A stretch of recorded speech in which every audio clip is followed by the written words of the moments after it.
Sukacita yang dialami dan dirayakan oleh para pengikut Yesus atas kebangkitannya dari antara orang mati menjadi semakin sempurna dengan peristiwa yang dirayakan pada hari ini.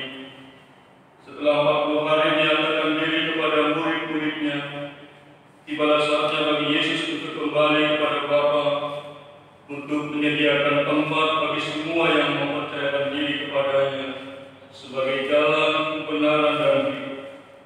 Peristiwa kenaikan Kristus mengingatkan kepada kita akan harapan yang tersedia bagi semua orang percaya melampaui dunia yang kasat mata ini.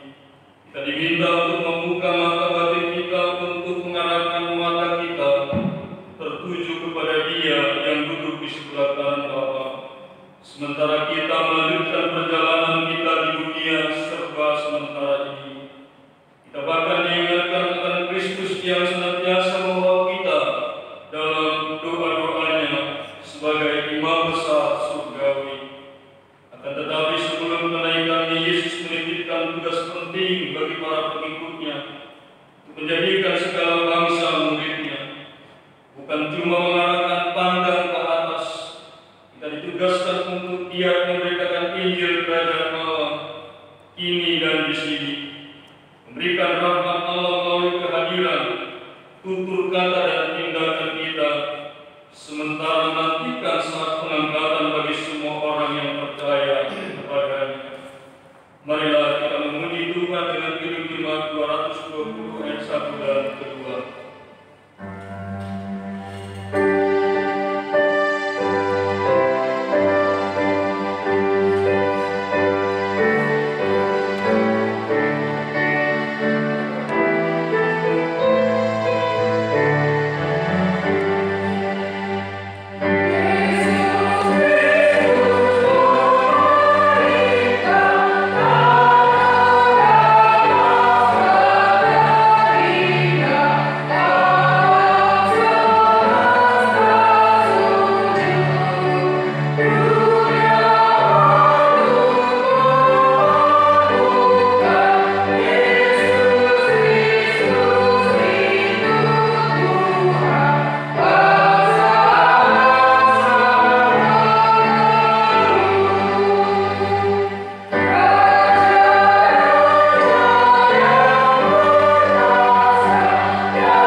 dosa-dosa bagi mereka yang bertobat.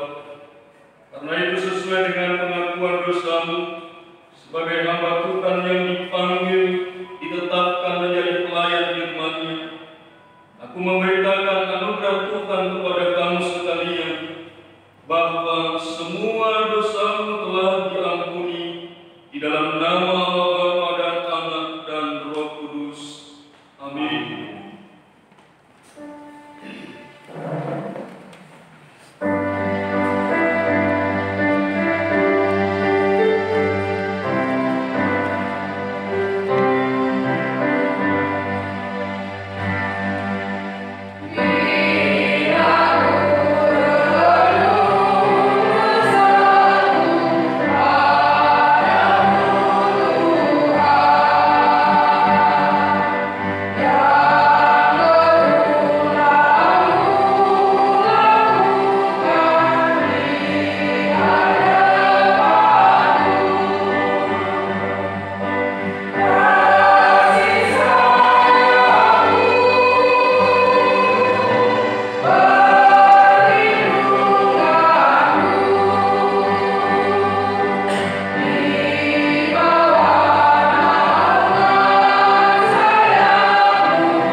dan kesadaran di dalam hati kami, supaya kami sungguh yakin akan keselamatan yang telah disediakan Anakmu yang tunggal bagi kami, melalui kematian dan kebangkitannya. Peliharalah kami dalam iman dan pengharapan yang teguh, supaya dengan penuh kerinduan kami tetap menantikan kedatangan Tuhan kami yang telah naik ke surga untuk menyediakan tempat bagi kami, demi pengorbanan Anakmu, Tuhan dan Juru Selamat kami. Amin.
Ibrani pasal 11 ayat 1 sampai 6 dengan kitab saksi-saksi iman.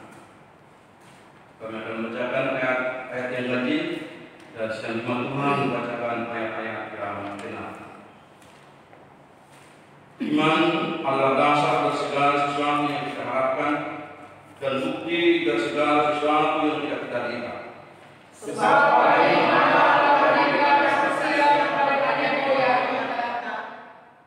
kita mengerti bahwa alam semesta telah dijadikan oleh firman Allah, sehingga apa yang kita lihat telah terjadi dari apa yang tidak dapat kita lihat.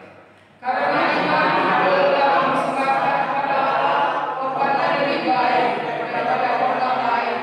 Dengan jalan itu ia memperoleh kesaksian kepadanya bahwa ia benar dan Allah benar akan kesesahannya itu, dan karena iman ia masih berbicara sesudah ia mati.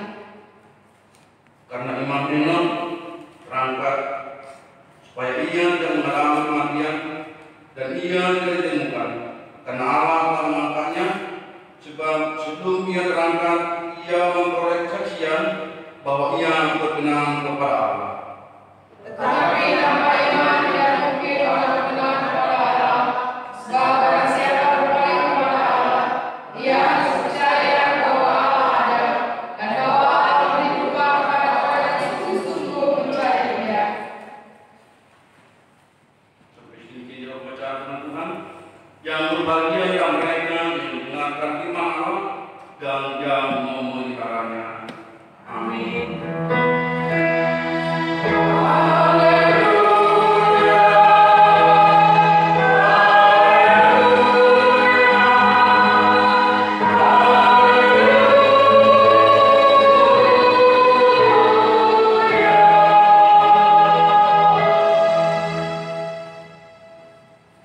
Mari kita puji Tuhan dari kalimat 225.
kita bersaksi mengingkarkan pengakuan iman bersucikan bersama jemaat pada segala abad di seluruh dunia ini. Kita mulai. Aku percaya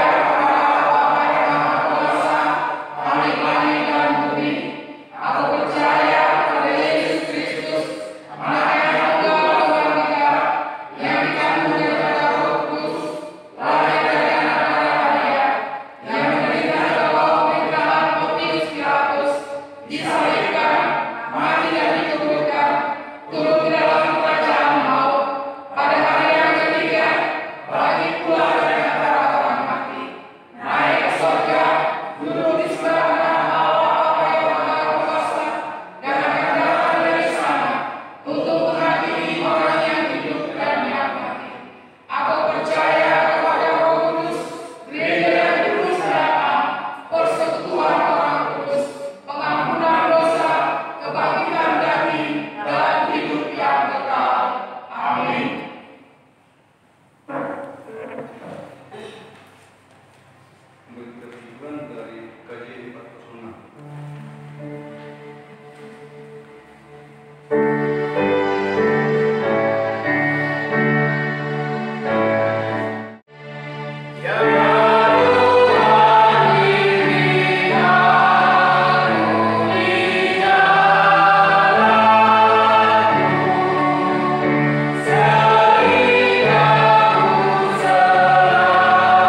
dan siapkan hati dan pikiran kita menjadi sebuah firman Tuhan.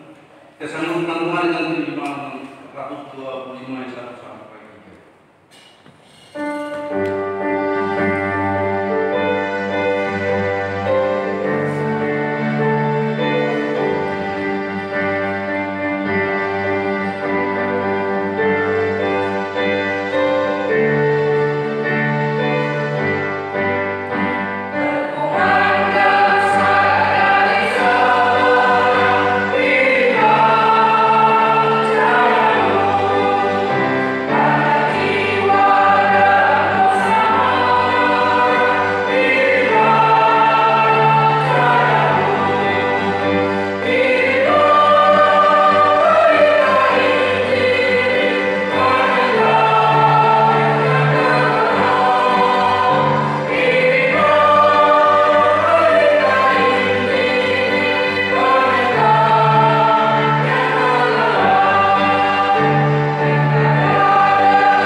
Agung dan mulialah Engkau ya Tuhan,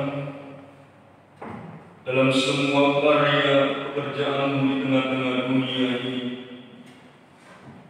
Terima kasih Tuhan, melalui momen perayaan hari kenaikan-Mu kembali ke surga saat ini, kami kembali diingatkan bahwa Engkau juga berjanji akan datang kembali untuk membawa kami tengah-tengah kerajaan di surga. Tuhan, sementara waktu sebelum kami datang bertemu dengan Tuhan di tengah-tengah keabadian, perjalanan hidup kami di tengah-tengah dunia ini, biarlah Engkau terus temani kami dalam kebenaran firman-Mu yang akan membimbing mengarahkan perjalanan hidup kami untuk memberitakan Injil Kerajaan Tuhan, kabar sukacita dan pengharapan yang daripada-Mu, terus kami kumandangkan sampai ke seluruh dunia, sehingga banyak orang percaya kepada-Mu. Tuhan, saat ini kami mau bersama-sama mendengar kabar baik sukacita itu. Mampukan kami semua berjalan dalam panggilan dan utusan-Mu, menjadi pemberita-pemberita Injil dalam situasi kondisi kami, kemampuan yang Tuhan berikan kepada kami.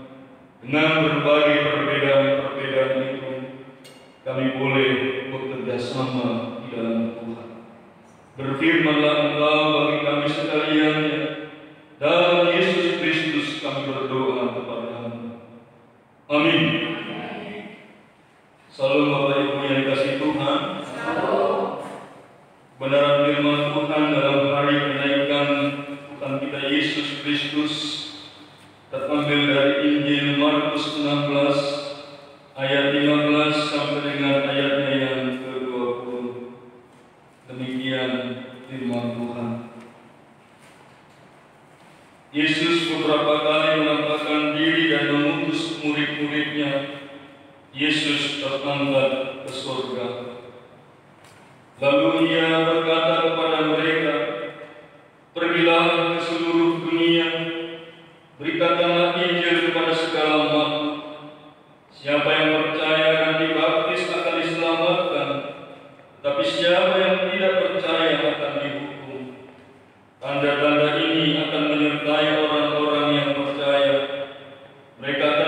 mengusir setan-setan demi nama-Ku.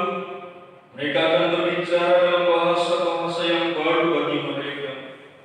Mereka akan memegang ular, dan sekalipun mereka minum racun maut, mereka tidak akan mendapat celaka. Mereka akan meletakkan tangannya atas orang sakit, dan orang itu akan sembuh. Sesudah Tuhan Yesus berbicara demikian kepada mereka, terangkatlah Ia ke sorga, lalu duduk di sebelah kanan Allah. Mereka pun pergilah memberitakan Injil ke segala penjuru, dan Tuhan turut bekerja dan meneguhkan firman itu dengan tanda-tanda yang menyertainya. Demikian firman Tuhan. Bapak Ibu yang dikasihi Tuhan, perpisahan memang sangat menyedihkan. Apalagi terjadi dengan orang-orang yang saling mengenal, saling menyayangi, dan hidup bersama-sama dalam tahun-tahun kehidupan mereka. Demikian juga sebenarnya peristiwa yang sedang kita rayakan hari ini, hari kenaikan Tuhan Yesus ke surga.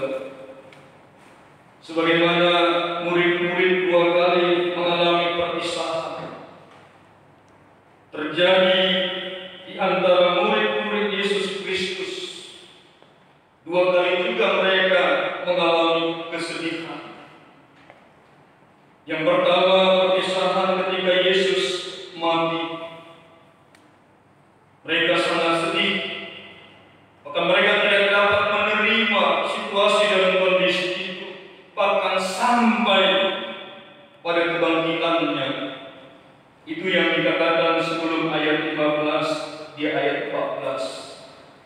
Akhirnya Ia menampakkan diri kepada ke-11 orang itu ketika mereka sedang makan, dan Ia mencela ketidakpercayaan dan kedegilan hati mereka, oleh karena mereka tidak percaya pada orang-orang yang telah melihat Ia sesudah kebangkitannya. Itu menjelaskan, Bapak Ibu Saudara dikasihi Tuhan, bahwa mereka sungguh-sungguh sangat sedih, sehingga kesedihan itu menutupi kegembiraan yang sebenarnya telah diberikan oleh Tuhan melalui kebangkitannya. Dan yang kedua, perpisahan yang dialami oleh murid-murid adalah ketika Yesus naik ke surga. Tapi perpisahannya sangat-sangat berbeda dari perpisahan yang pertama. Perpisahan yang pertama membawa kesedihan yang mendalam. Bahkan mereka tidak dapat menerima kenyataan perpisahan itu. Tapi kemudian dalam perpisahan yang kedua ini suasananya berubah. Mereka punya pengharapan, bahwa mereka punya semangat, sehingga ketika dikatakan dalam ayat 15 ini, pergilah ke seluruh dunia, beritakanlah Injil kepada segala makhluk. Dalam ayat 20 dikatakan, mereka pun pergilah memberitakan Injil ke seluruh segala penjara, seluruh penjuru, dan Tuhan turut bekerja dan meneguhkan firman itu dengan tanda-tanda yang menyertainya. Itu gambaran situasi yang berbeda dari 2 perpisahan yang mereka alami. Karena itu Bapak Ibu Saudara yang dikasihi oleh Tuhan, kita mungkin tidak mengalami perpisahan sebagaimana murid-murid alami. Tapi hari ini kita mau diingatkan bahwa pengutusan yang disampaikan, perintah yang disampaikan oleh Tuhan kepada murid-murid yang 11 ini, perintah yang sama juga yang kita terima pada hari ini dan hari-hari yang lalu dan hari-hari yang akan datang. Bagaimana kita mau menjadi pelaku-pelaku kebenaran firman Tuhan. Perintah Tuhan dalam tema pada Minggu Kamis hari kenaikan ini dikatakan Yesus naik ke surga, orang percaya memberitakan Injil. Karena itu sebagai orang-orang percaya di tengah-tengah dunia ini, kita mau melanjutkan misi Kristus ke tengah-tengah dunia ini. Apa yang dikatakan oleh Yesus ketika Dia memanggil murid-muridnya, dan pesan itu juga yang Dia sampaikan. Itu tandanya Yesus tetap berkomitmen, Yesus tetap dalam keputusannya. Apa tujuan mereka dipanggil menjadi murid Kristus? Markus 1 ayat yang ke-7, supaya kita jelas mengerti utusan atau pengutusan Kristus kepada murid-muridnya. Markus pasal pertama ayat 17. Yesus memanggil murid-murid yang pertama. Ayat 17, Yesus berkata kepada mereka, "Mari ikutlah aku dan kamu akan kujadikan penjala manusia." Menjadi penjala manusia. Dan itu diaplikasikan dengan cara bagaimana kita dipintakan, bagaimana murid Tuhan dimintakan untuk menyebarluaskan Injil Kerajaan Tuhan. Bahkan dalam Markus ini ada spesifikasi, ada cara yang khusus, bukan hanya kepada manusia dikatakan, tetapi dikatakan apa? Kepada segala makhluk. Kepada segala makhluk. Kalau dalam versi yang lain, kepada semua ciptaan Tuhan. Dan teks ini biasanya dipakai oleh para teolog ekologi atau lingkungan hidup, bahwa Injil Kerajaan Tuhan, kabar baik itu harus juga sampai kepada semua ciptaan yang lain selain manusia. Bagaimana orang-orang percaya juga mau dipakai oleh Tuhan untuk menjaga alam semesta karya Tuhan ini, menjaga lingkungan hidup.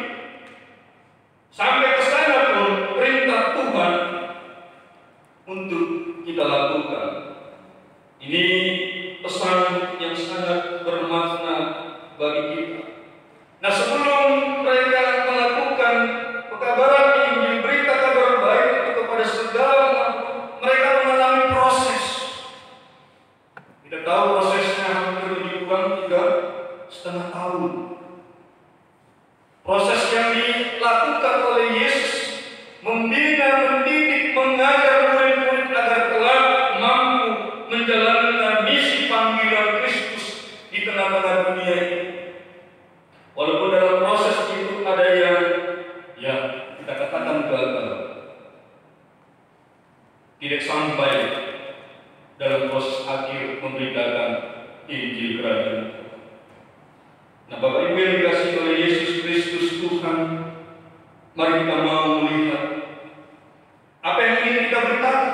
Tentu ada isi, ada kontennya. Apa yang ingin kita beritakan?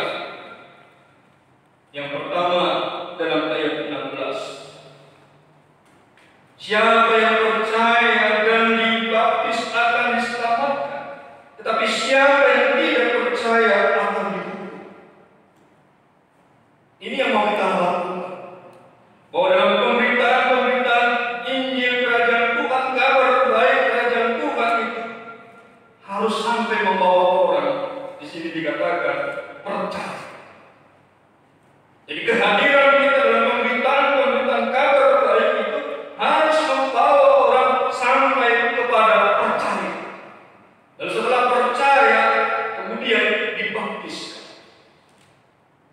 Dan ini yang prosesnya yang kita terus harus kerjakan. Bagaimana membuat orang percaya? Kalau kita yang berjualan, bagaimana prosesnya supaya customer-nya percaya bahwa makanan kita yang kita jual itu dipercayai, enak, ya, dan sehat. Dan ada yang enak dan tidak sehat. Enak dan sehat. Bagaimana kita mau melakukan apa yang diperintahkan oleh Tuhan ini?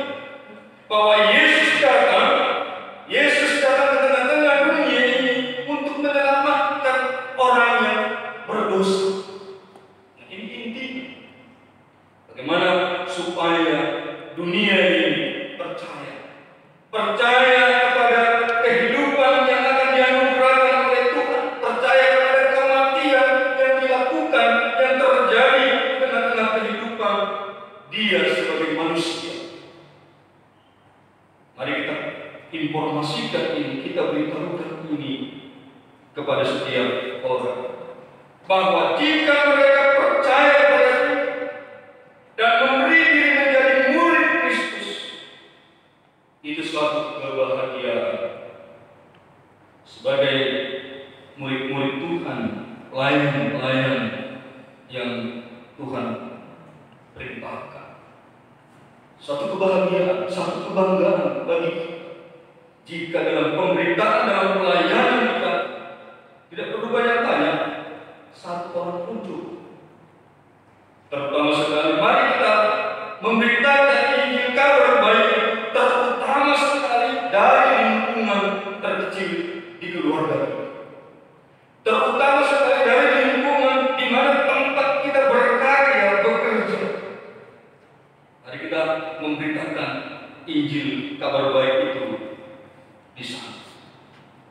Tapi siapa yang tidak percaya, yang tidak mau menerima pernyataan yang diberikan Allah menyangkut anaknya, maka tidak ada jalan keselamatan lain lagi yang tersedia bagi mereka selain harus binasa.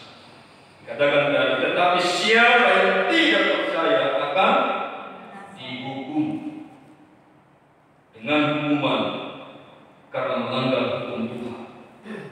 Bahkan yang ini pun merupakan Injil, yaitu kabar baik bahwa tidak ada hal lain selain ketidakpercayaan yang akan menghukum manusia.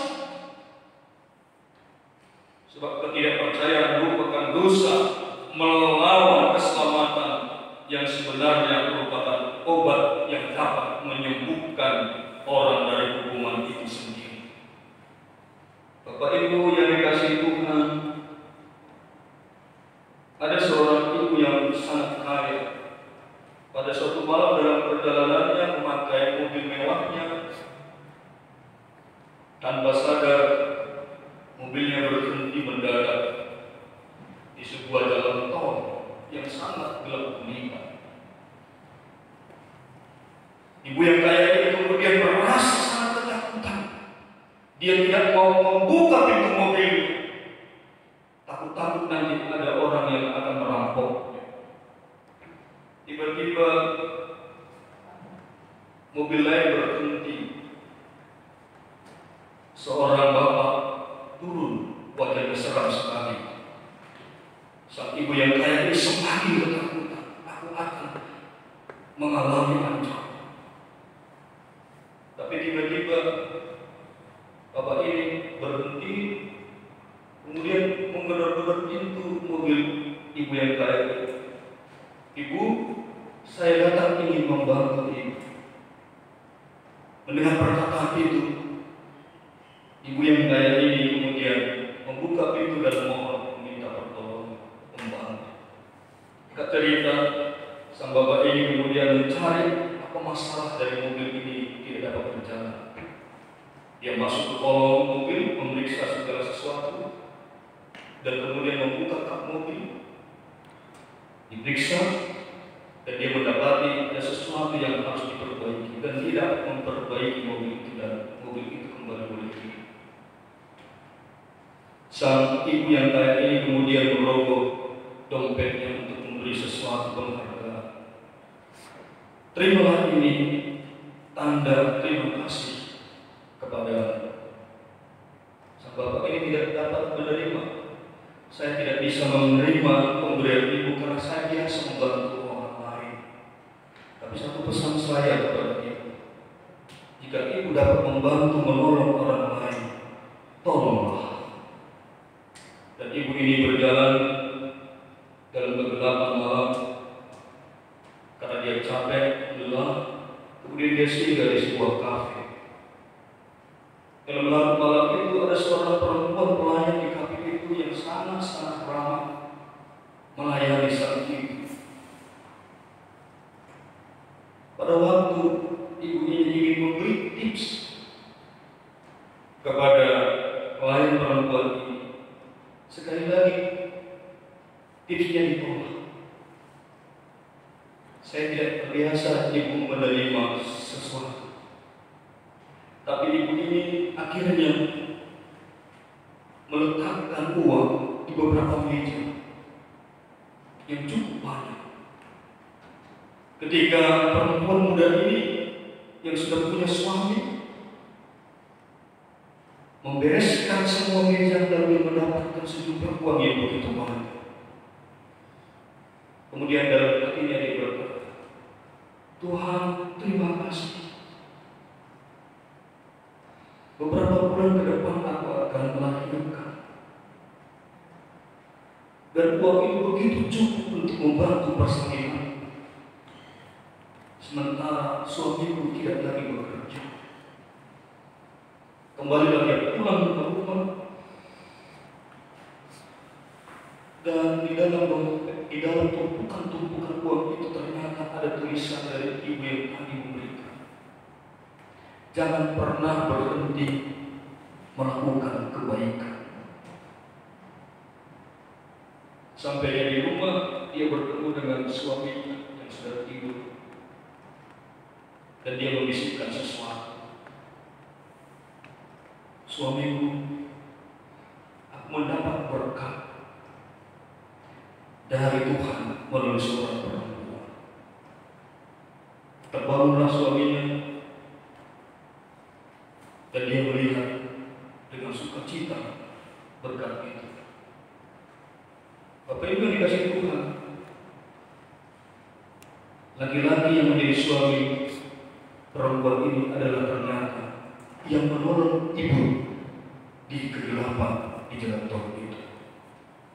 Kita bisa melihat lingkaran kebaikan itu kembali kepada sang laki-laki yang menolong dan yang berkata, lanjutkan, lakukan kebaikan jika itu kita mampu lakukan. Dan inilah juga menurut saya pesan firman Tuhan bagi kita dalam hari kenaikan ini. Bagaimana Tuhan mengutus kita, bagaimana Tuhan mengutus murid-murid untuk melanjutkan kasih kebaikan yang Tuhan telah kerjakan di tengah-tengah kehidupan kita. Jangan pernah berhenti. Kebaikan kasih Tuhan itu, berita kabar baik itu, Injil keselamatan itu hanya sampai dalam hidup kita saja. Tapi biarlah juga orang-orang lain yang belum mengenal Kristus, yang belum menerima Tuhan Yesus Kristus menjadi Tuhan dan Juru Selamat dalam kehidupan. Karena itu firman Tuhan ini ingin meneguhkan, menguatkan kita. Ayat 17-18. Tanda-tanda ini akan menyertai orang-orang yang percaya. Mereka akan mengusir setan-setan demi nama. Mereka akan berbicara dalam bahasa-bahasa yang baru bagi mereka. Mereka akan memegang ular dan sekalipun mereka minum racun maut, mereka tidak akan mendapat celaka. Mereka akan meletakkan tangannya atas orang sakit dan orang itu akan sembuh.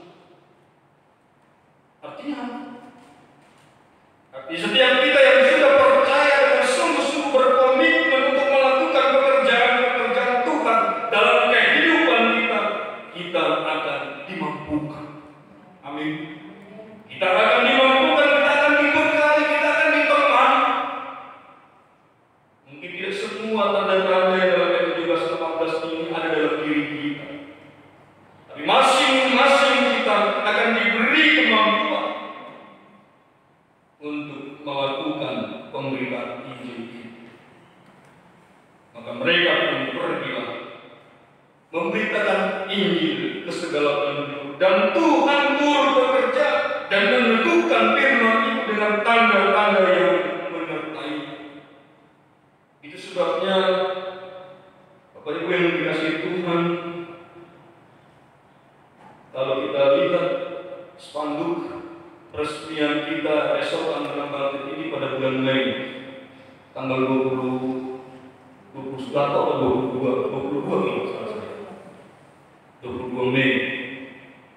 Sebabnya saya juga mengatakan dalam beberapa hari yang lalu di Facebook, genaplah 4 tahun pelayanan saya di Resort Tangerang Banten ini. dalam momen kenaikan Tuhan Yesus ke surga. Lalu saya katakan dalam postingan saya itu, saya akan menunggu perintah Tuhan ke tempat pelayanan yang baru kelak. Dan saya yakin dalam iman saya bahwa Tuhan pun ada di sana menunggu saya dengan kasih dan anugerah. Itu yang saya yakin.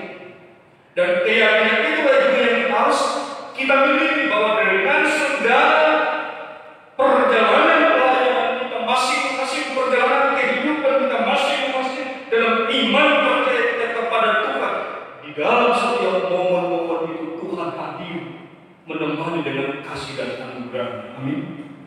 Kemanapun kita dibawa dalam perjalanan hidup kita. Karena itu Bapak Ibu yang dikasihi oleh Yesus Kristus Tuhan, akhirnya marilah kita pergi.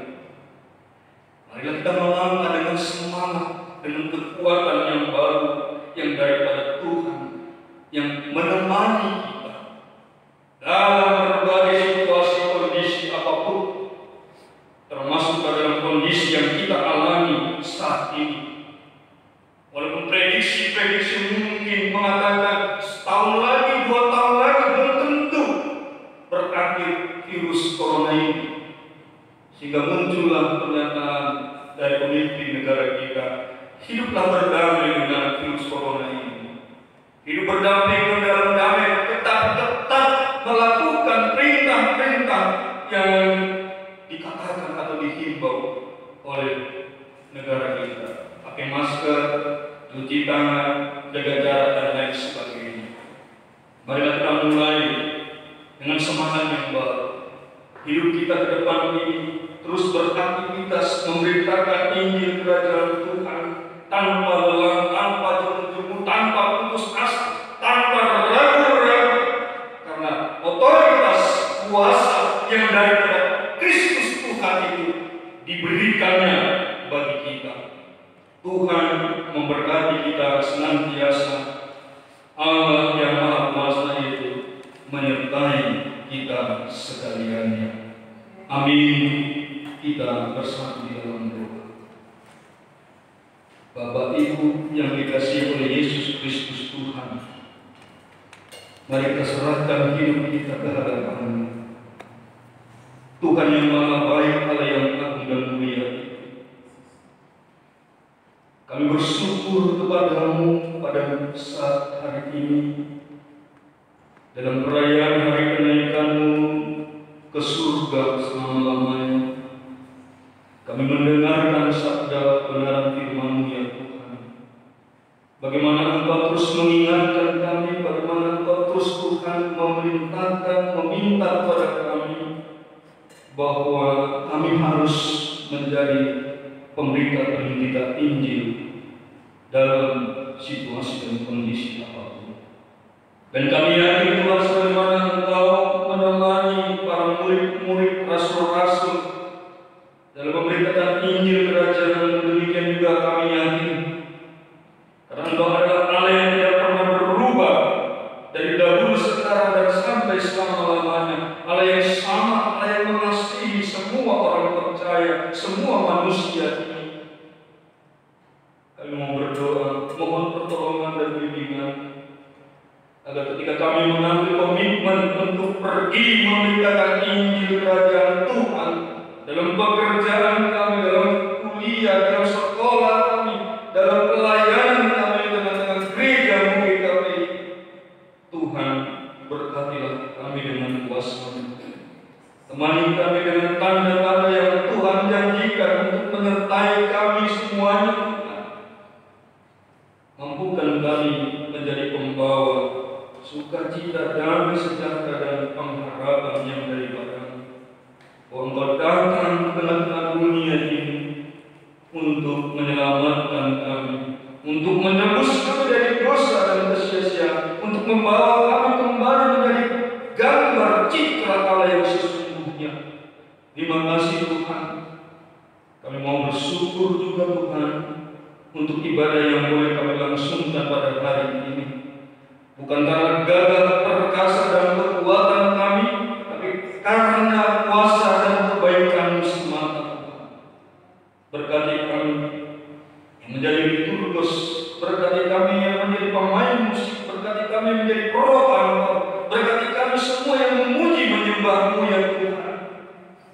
dalam kehidupan kami di masa-masa yang akan datang, dalam pelayanan kami Tuhan, dalam masa-masa sulit seperti ini, biarlah kami ajar kami Tuhan untuk tetap bersyukur. Terima kasih Tuhan, kami serahkan seluruh perjalanan keluarga jemaat-Mu, baik GKPI Tangerang, GKPI Taman Walet, GKPI Citra Raya, GKPI Pos Kebaktian Maus Selatan, GKPI Tiga Rasa. Tuhan, kami pun sudah berjalan dalam resort yang selama 4 tahun ini. Dan kami boleh bersyukur untuk perjalanan resort yang selama 4 tahun ini. Engkau tambahkan Tuhan setiap orang yang